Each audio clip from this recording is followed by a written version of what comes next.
Good afternoon, everyone. It's a beautiful day in the Ozarks. It is Sunday, December 1st at 2:05 in the afternoon. We are continuing with How to Draw Woodland Animals in Simple Steps by Susie Hodge, and we're doing a tawny owl in this particular video. I like owls. Growing up, we had owls in our barn. We had barn swallows. The owls weren't so prevalent, they were on and off. But I do remember reading a book as a kid called The Ghost of Three Owl Farm, and that kind of got owls into my head. I like the moon, which I incorporated into this picture here, and the outline of the owl, the outline of any of the animals I've done, I just utterly hate. But then once I start filling it in and putting more detail into it, it starts to come alive.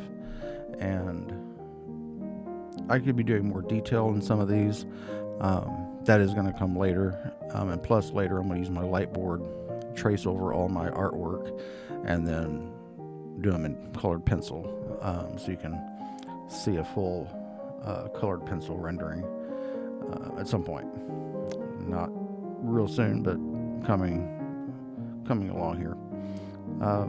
So the owl, the feathers were interesting.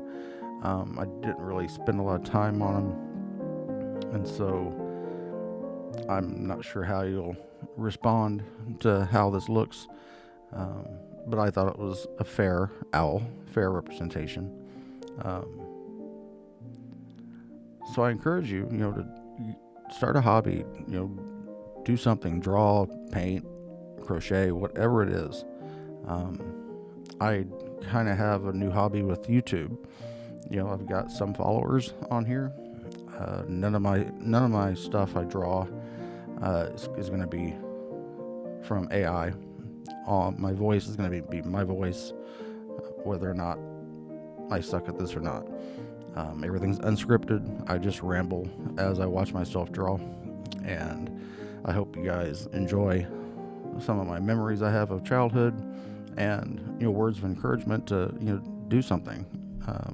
You don't have to put it on YouTube. It can be just your private little hobby, but it does strengthen the mind. Anything you do, and anything you do to help keep your mind straight, whether it's crossword puzzles or drawing, just do something. So here's my final rendering. So there's my owl. I hope you have a great Sunday. Have a good day.